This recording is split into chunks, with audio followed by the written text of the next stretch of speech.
There's a whole world of sound happening all around us right now that we're completely unaware of. It's this invisible acoustic environment, this symphony of frequencies that are too high or too low for our ears to pick up. But here's the thing, just because we can't hear them doesn't mean our bodies and our brains aren't listening. These hidden sounds, they have this incredible power to shift our moods, affect our health, and maybe even change how we see the world. So let's dive into this hidden world and really explore the startling power of sound. So, back in 2002, the legendary sound engineer Tomlinson Holman wrote this.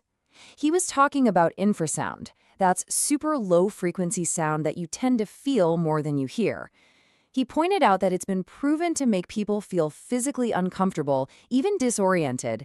And then he said, hey, luckily filmmakers haven't really weaponized this against audiences yet. It was this interesting little warning from an expert highlighting a powerful tool that was just sitting on the shelf. Turns out the shelf life on that idea was really, really short. Because that exact same year, the film Irreversible came out. And it deliberately used a constant, throbbing 28 hertz frequency in its opening scenes. This wasn't background noise for atmosphere. It was a physical tool. The director wanted the audience to feel genuine nausea, a real sense of dread, to match what was happening on screen. And boy, did it work. People reported feeling sick, anxious, totally disoriented. A lot of them just got up and walked right out of the theater. So this raises a huge question. If sound can be engineered to literally make us sick, what else can it do? That's exactly what we're going to explore. First, we'll look at a phantom sound that your brain literally invents. Then, we'll get into the sound you can't hear but can definitely feel. After that, we're going to bust some famous myths where science and superstition totally collide. And finally, we'll look ahead to the future of sound and how we might start engineering our own acoustic world. Okay, first up, we have a phenomenon that is truly bizarre because it doesn't actually exist in the outside world. It is a sound that is cooked up entirely inside your brain. Welcome to the strange and fascinating world of binaural beats. So what on earth are binaural beats? Well, they're basically an auditory illusion, a trick you play on your brain. And here's the catch. It only works with headphones. What happens is you play one pure tone in your left ear and a slightly different pure tone in your right ear. Your brain, which is always trying to make sense of things, gets these two competing signals and does something amazing. It perceives a third pulsing beat that isn't really there. It's a phantom sound created by your own mind. Okay, let's make this super simple. Picture this. You've got your headphones on. In your left ear, there's a steady hum at 440 hertz.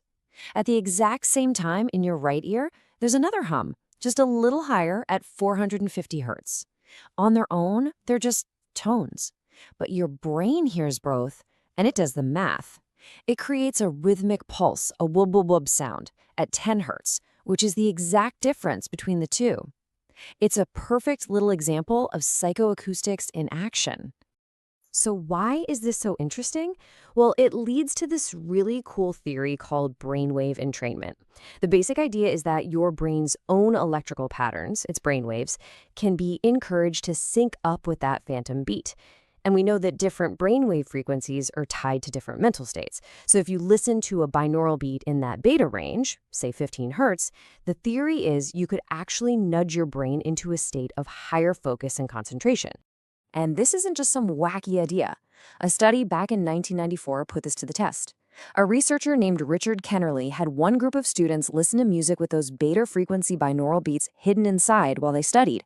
The control group just heard the music without the beats. And look at the results.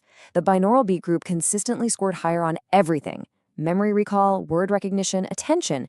It suggests that these beats might actually be a legitimate tool to help us focus. Okay, so we've talked about a sound created inside our heads. Now let's switch gears completely and talk about a sound that's all around us in the real world, but it's so low we can't hear it. Let's enter the world of infrasound, the sound that you feel. Simply put, infrasound is any sound below 20 hertz. That's the very bottom threshold of our hearing. But just because we can't hear it doesn't mean it's not there. It's made by huge natural events, think volcanoes, avalanches, massive ocean waves. And it's also made by us. Things like jet engines, big industrial machines, even the ventilation system in a creepy old building can be churning out these super low-frequency rumbles. And this is where it gets a little spooky. For a long time now, scientists have been kicking around this really intriguing question. Could infrasound be the reason for experiences that we often call supernatural? Could it be the real ghost in the machine? Just think about the reported effects of being exposed to infrasound. People describe a sudden feeling of unease or dread, a sense that someone is in the room with them, feeling cold spots and sudden anxiety. But the wildest one is visual distortion. See, at a specific frequency, around 18 hertz, infrasound can actually match the resonant frequency of the human eyeball. It can make your eyes physically vibrate, causing you to see blurry shapes or weird shadows in the corner of your eye. Sound familiar? That list is basically a checklist for a classic haunting. And you don't need some secret government lab to study this. I mean, look at this thing. It's an infrasound generator built for an experiment, and it's basically just a really long drain pipe with a subwoofer stuck on the end.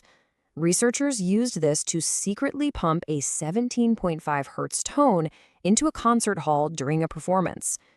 And guess what?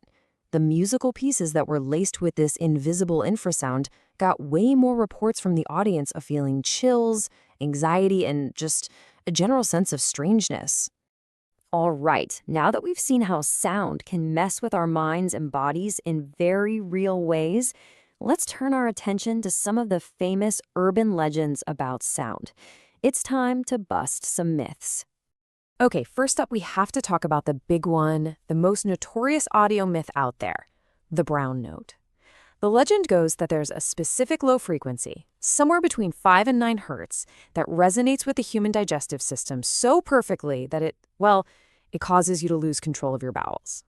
It's been a running gag for years, but is there any truth to it? Well, the Mythbusters decided to find out once and for all.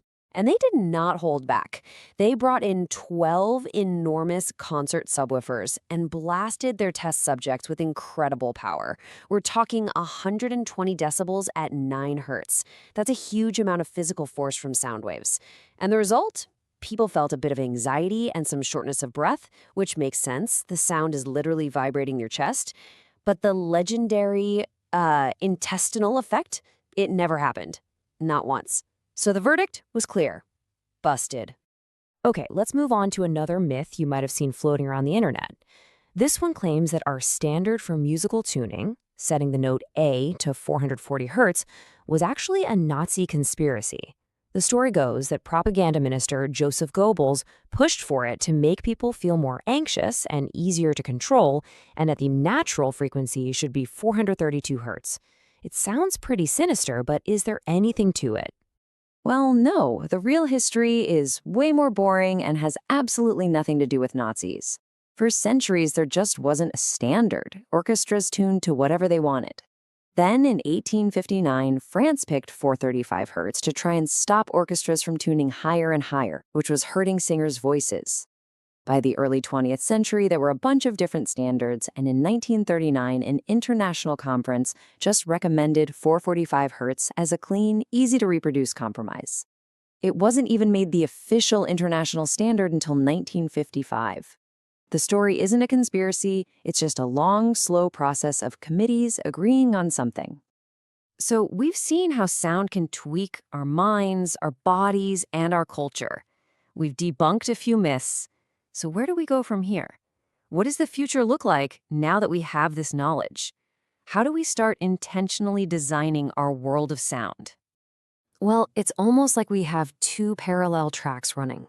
On one track, you've got all these amazing potential applications, using binaural beats in learning apps to help students focus, or using infrasound to create really immersive art installations in video games. And then on the other track, you have modern science getting incredibly precise about measuring exactly how these things affect us, using EEGs to watch brainwaves in real time, or using hypersensitive plates to measure tiny shifts in our balance. And the research is finding some really counterintuitive stuff. Take this recent study on balance. They found that when you give someone a hard mental task, they physically sway more, their balance gets worse. Makes sense, right? You're distracted. But here's the crazy part. When they added simple white noise to the room, people's balance actually improved. The noise somehow helps stabilize their physical body. It's this incredible reminder that we're just scratching the surface of how sound really works on us. And all of this leads to one final, really big question. We know now for a fact that sound can be engineered to make us feel specific things: focus, fear, calm, even physical illness. We have the ability to intentionally design the soundscapes of our offices, our homes, our cities, with a level of precision that we've never had before. So the question we have to ask ourselves is, what should that future sound like? And maybe more importantly, who gets to decide?